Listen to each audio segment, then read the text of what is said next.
believe that men and women are equal. Of course not. Who told you they are? You don't believe they are.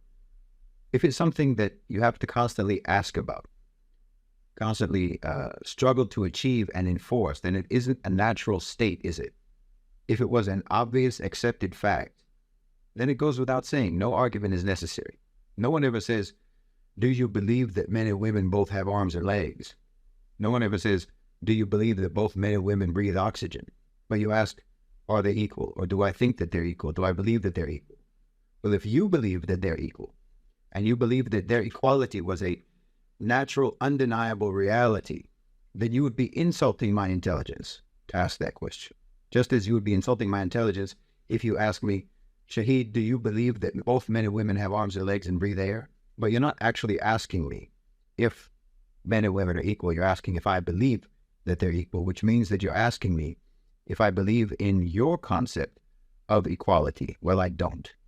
It's an incoherent concept. Of course I don't believe that. Men and women are not equal. Men and men are not equal. Women and women are not equal. Individuals are not equal. How can collections of individuals be equal with collections of other individuals? That's illogical. It doesn't make any sense. Are you equal with your boss? If so, then why is he or she your boss instead of you? I'm not equal to another man who's stronger than me, who's smarter than me. I'm not equal to him in strength, and I'm not equal to him in intelligence. I'm not equal to a man who's richer than me in wealth. I'm not equal to a man who has a higher status in society than me. There are things that I can't understand no matter how hard I try, and there's other people who can understand those same things effortlessly. There may be things that I cannot understand, and a woman is able to understand it instantly. Or maybe there's something that I can do that a woman cannot do. So how are you going to extrapolate from those examples or those scenarios that therefore, because Shahid can do something that a woman can't, or a woman can do something that Shahid can't, therefore that means that this gender is superior to that gender, or vice versa. Now, you created a concept that is inconsistent, does not align with human reality or human complexity. And you invented that concept because your culture has historically been abominable towards women. The West has never known what to do about women. You went back and forth for centuries trying to decide if women were goddesses or witches, tools of the devil, the cause of original sin. You used to wonder whether or not women even had souls. There's never been any people on the face of the earth so confused and twisted up about women as the West. And then you came up with this so-called solution, which was to create this even more confused concept of equality. And then you'll accuse the Muslim world, and in fact, the entire non-Western world, of being misogynistic and patriarchal, which is what you are. You would accuse the rest of the world for that because the rest of the world never talked about equality the way that you do.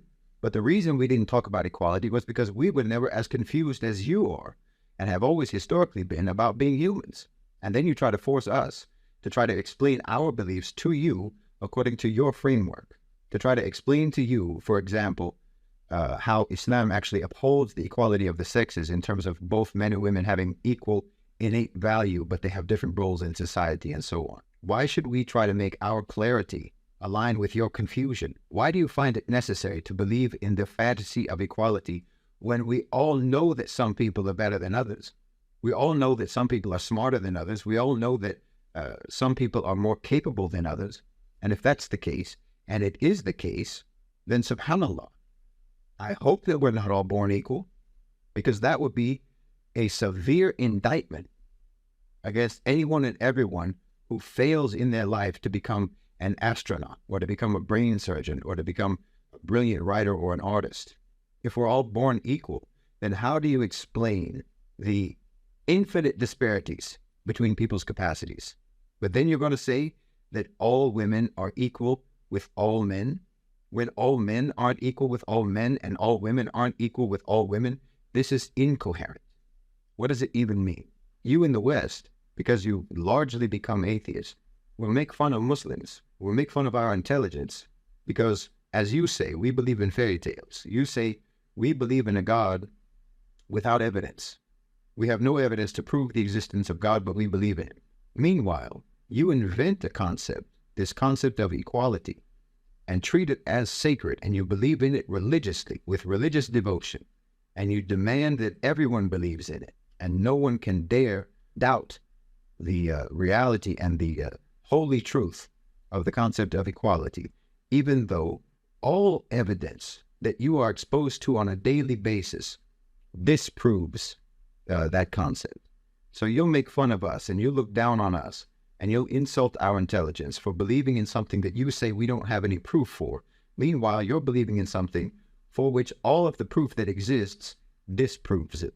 You see how incoherent your thinking process is?